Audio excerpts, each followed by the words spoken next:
Οπότε καλωσορίζω τον δόκτορα Hein και του δίνω το λόγο. Ευχαριστώ. Παρακαλώ. Καλημέρα και από μένα.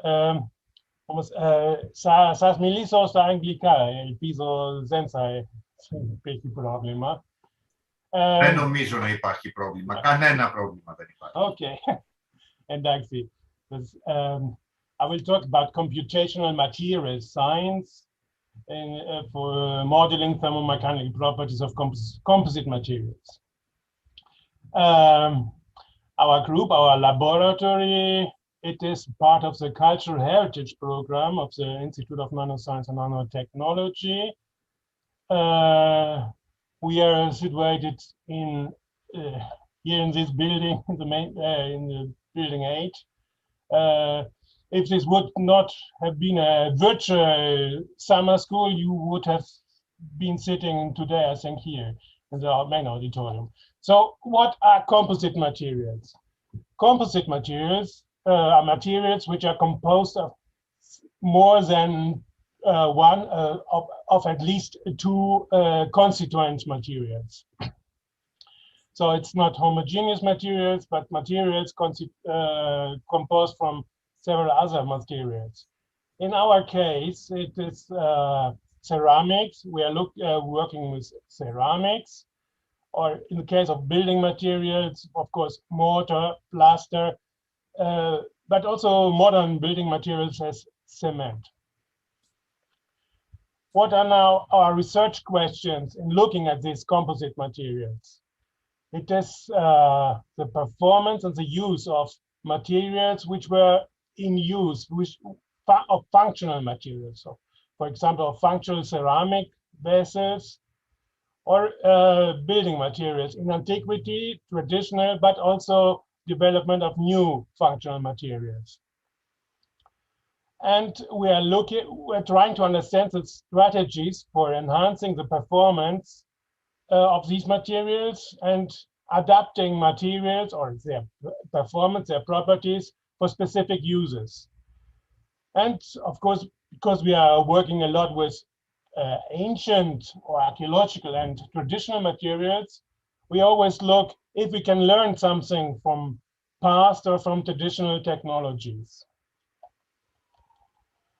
Our methodological approaches is first always the characterization of the materials. So the elemental or mineralogical composition, then microstructure of the material. So we are looking in the microscope, optical microscope, electron microscope. And then we are going, but also on the design of, for example, ceramic vessels. So the shape of materials. And then to assess or estimate the material properties, we are using a series of material testing approaches. And finally, we use computer modeling and computer simulation for simulating the performance of the material and understanding how materials could have been used or can be used. And this last point will be the main topic of this lecture today. If you are looking now to archaeological functional ceramic vessels, so utilitarian ceramic vessels, they can be roughly divided in different uses. In storage, you see here oil barrels, and here traditional pithos. In processing, for of course, food preparation, food processing, or also hot processes like in metallurgy or glass making, and in transport. And if you are looking now to specific material properties, we see its mechanical properties such as elasticity, so deformation strength, when will a material fail under load, toughness, how much energy it can take, refractoriness, how much temperature, heat can it take until it deforms or collapses, heat transfer, thermal shock resistance, and permeability, which is also, for example, important for ceramic vessels, but of course also for hydraulic mortars. And these different functions, they are all somehow connected among each other, of course. And if you're looking now to a transport amphora, typical transport amphora, then mechanical properties will be important. But also the permeability, if we have a liquid commodity transported in this vessel. If you're looking to a cooking pot, then it's the heat transfer, the heat shock resistance, and permeability. If you're looking then to, for example, to smelting furnaces, in this case also the performance at high temperatures, so the refractoriness is important.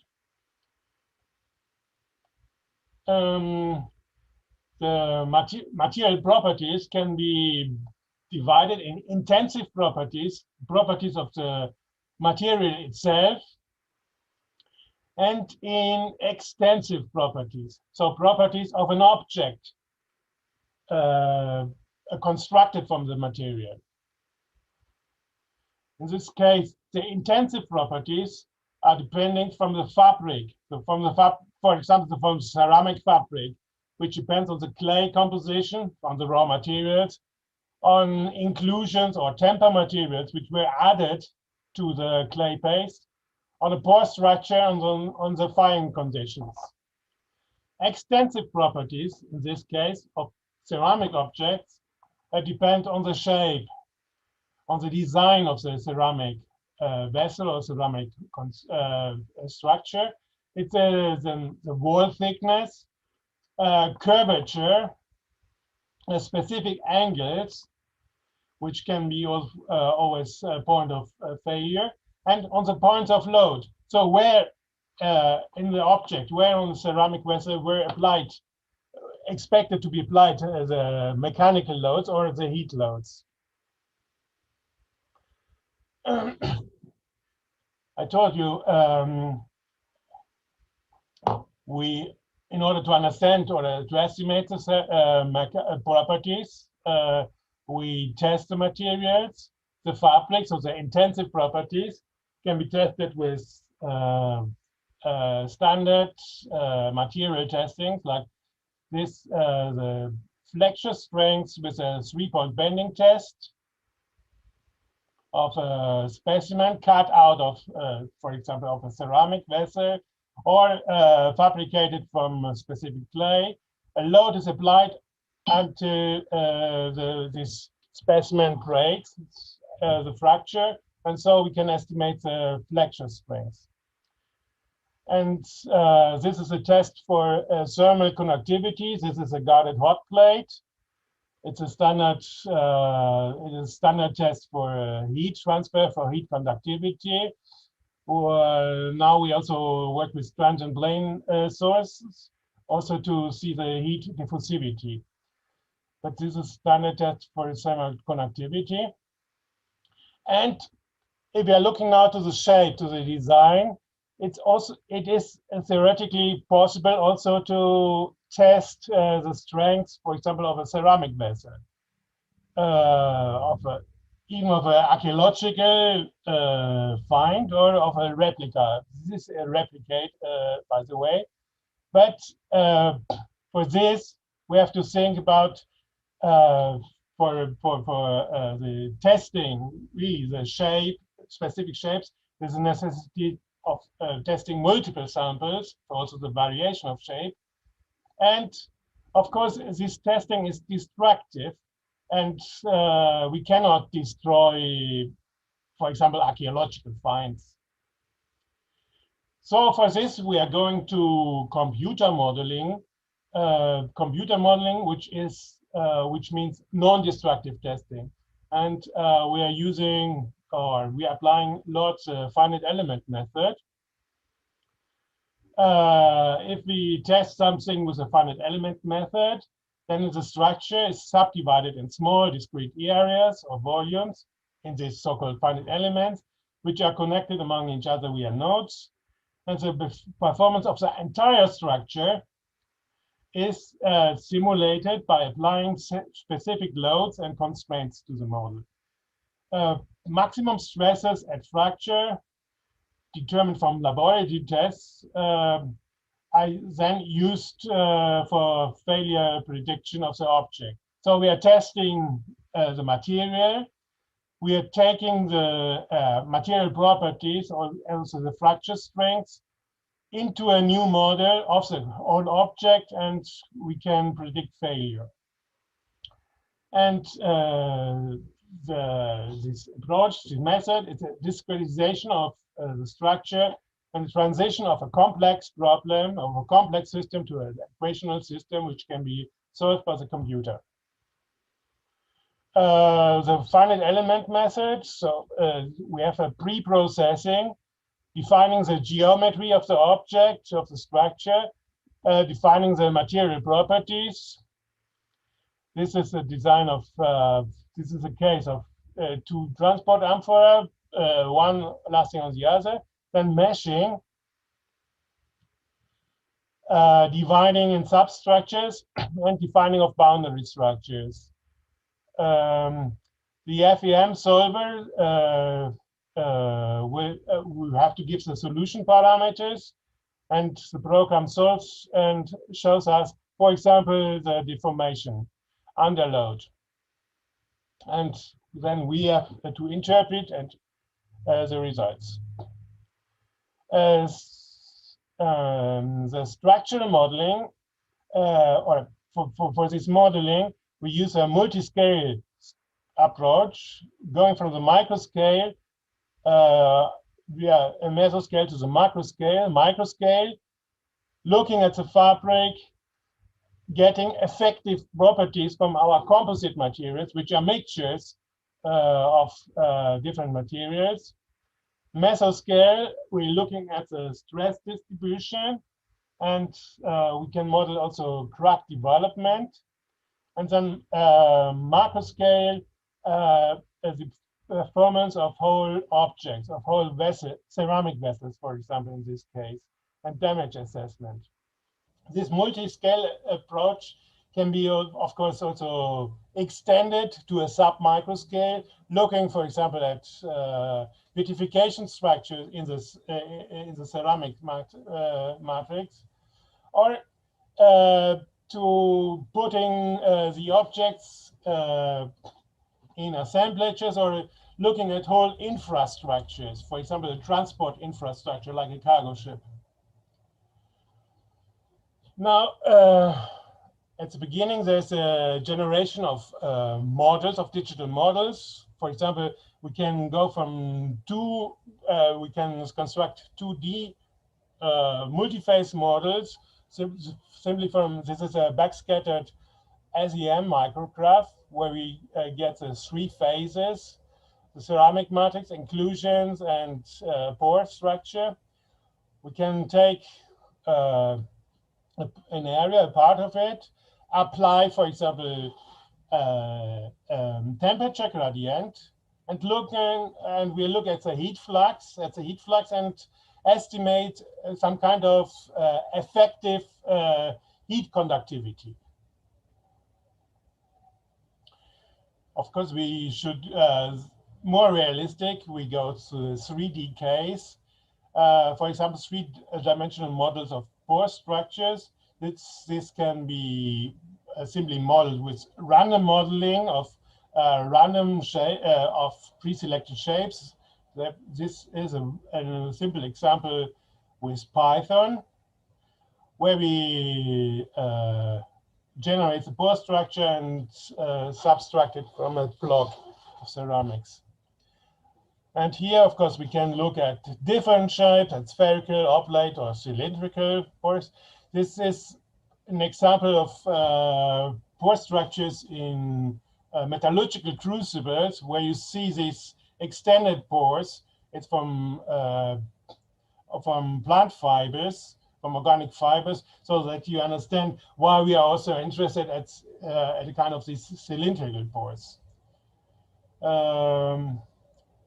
Now this is an example of a modern material. It is a cement block filled with randomly distributed capsules.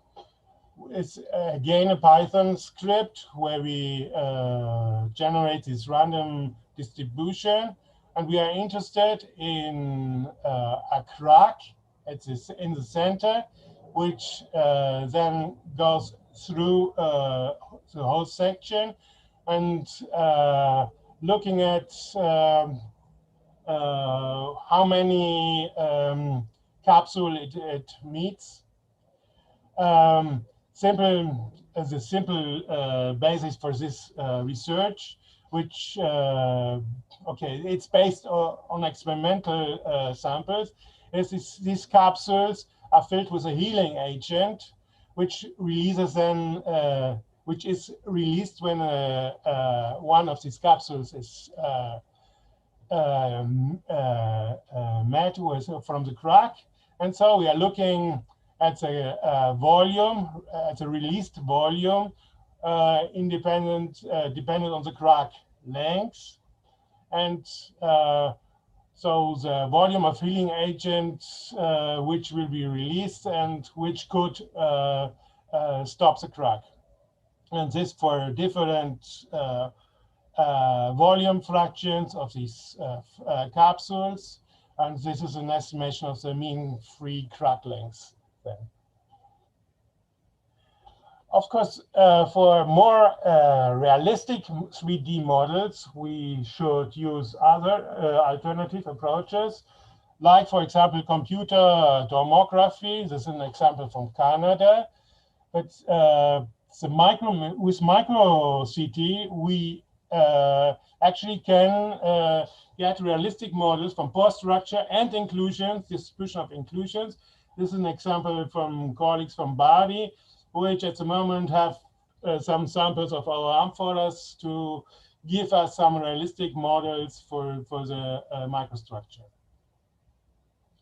On the mesoscale, this is a simulation of a biaxial flexure test, where a ceramic disc is put on a hollow cylinder and a point load is placed from above until crack. This is how it looks in a model. It's a simple model, but this is meshed. You see the mesh size is refined in areas where we expect large deformation. And this is, for example, then the simulated deformation of the ceramic disc. And indeed, we see this imprint, which then can be, the diameter of the imprint can be compared with the diameter of the deformation in our model. Oops. And this is now the maximum principal stress modeled here, where the red areas are the tension and the blue areas are the compression. Ceramics as brittle materials are expected to fail under tension rather than under compression. So we expect here that the crack initiation and can start modeling then the crack propagation. What was interesting in these models, that if we put these are the curves measured, the measured curves, and if we now model simply elastic deformation, then we have a problem to adapt these to the experimental curve. So pure elastic deformation, there's a discrepancy between model and experiment. And the explanation is that we have local phenomena, so in the microscale, of crushing, collapse, and densification of the ceramic matrix, which we can then consider in our modeling with a kind of quasi-plastic deformation. So elastic deformation until a yield strength, and then plastic deformation, which we see also in the imprint, which is not non-reversible.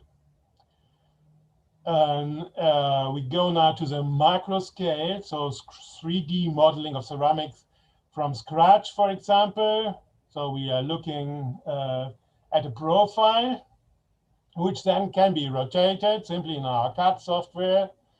Wall thickness is applied, and at the end we apply also handles, lip, and foot to ceramic vessels. And in this way, this was a study recently published about amphora shapes in the Hellenistic period in the Dodecanese Islands in Coan amphora and Rhodian amphora. Modeling of the storage. The amphoras were stored like this in a cargo ship, for example. So amphoras in an upper layer were placed between the shoulders of the amphoras in the lower layer, like this. And then in this case, we have here a contact area where the weight load of the upper amphora is lasting on the shoulder of the lower amphora.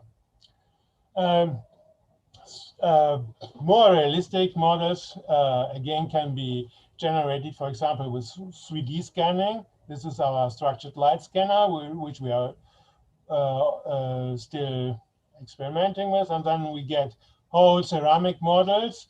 But for 3D scanning, we have to say that we don't look inside the vessel. So if we have closed vessels, we don't have all the information for the wall thickness, for the inner structure.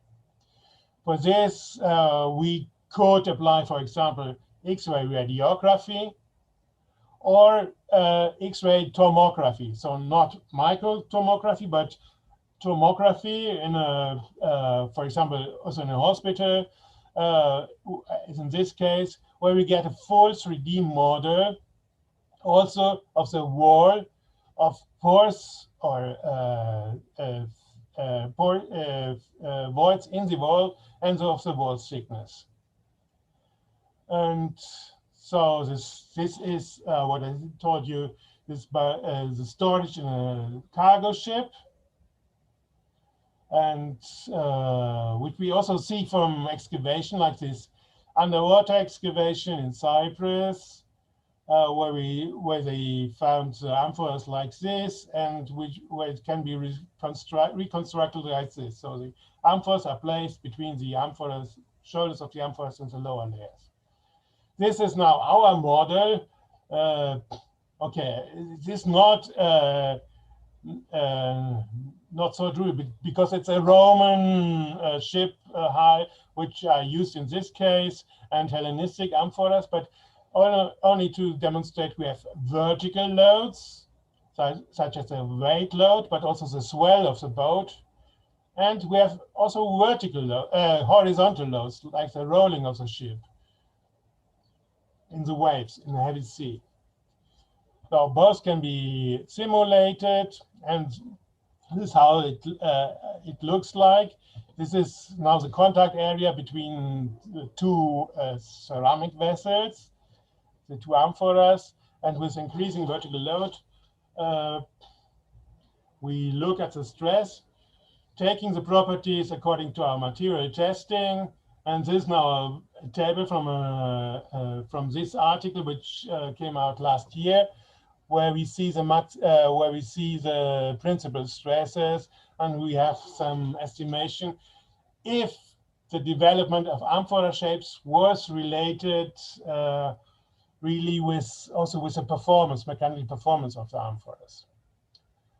And the other thing, we can look at the areas of maximum stresses here, and we can try to interpret damages which we can really observe in vessels like this, which might be through a load on the shoulder, or this, which might be the amphora which were placed from above.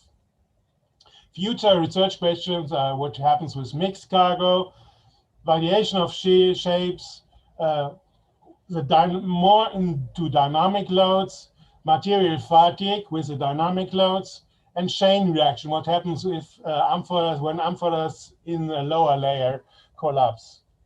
what happens with a whole cargo.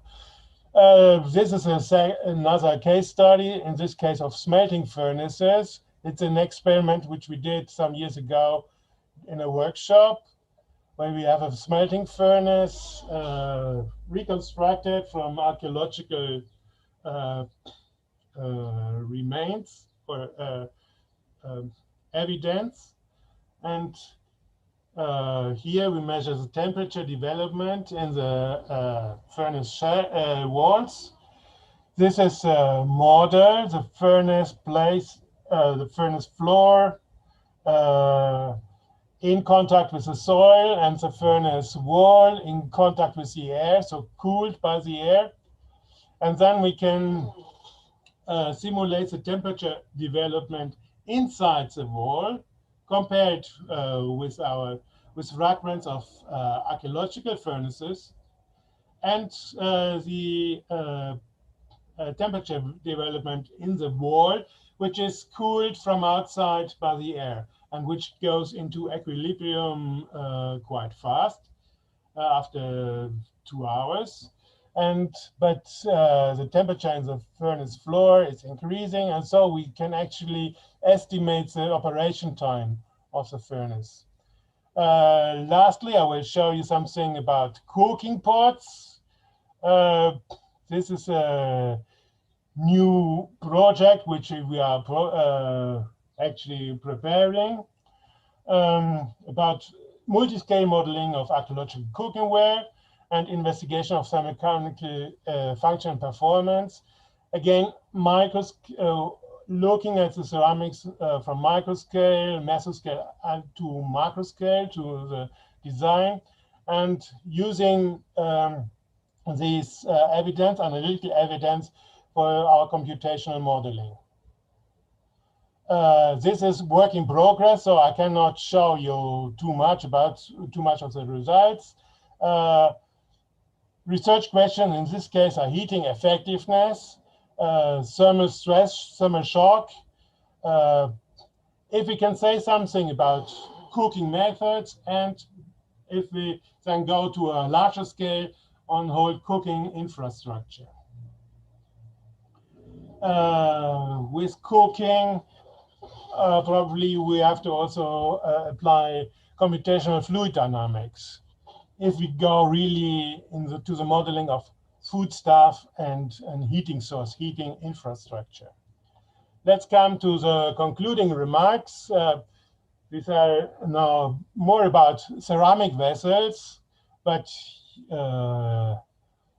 you saw we simulate also other stuff, other materials. So structural computer modeling helps us to understand function and use, and to assess design.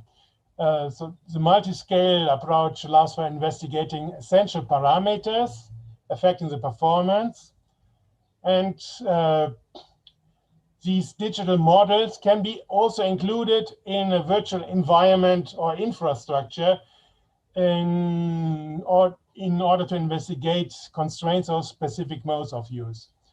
And in view of increasing record of digitalized archaeological artifacts, structural modeling provides also additional prospects for investigating really the performance and the function. I thank you for your attention, and if you have any questions, I can answer. We thank you very much, Dr. Hein. There are no questions so far from our audience. Probably everything was very, very simple and easy to understand. I hope it was not too simple, but no, you can always write an email to me if you have any questions. You find my email. Okay. I have a small question. I saw that your model it gets finer in certain places in order to acquire a better, a better resolution. Yes, yes. Is it done automatically by the program, or you predefine the locations of this finer graining? This ANSYS software which we are using, it's very complex. It can be automatic, be done by the software. So refining of the mesh size in contact areas. Yes. But we always also control it and occasionally also refine it or define it by ourselves. Yes. Okay, I got it. Thank you very much. Thank you very much. Oops. And show where I am. Oops. Oops. Still, we have no questions.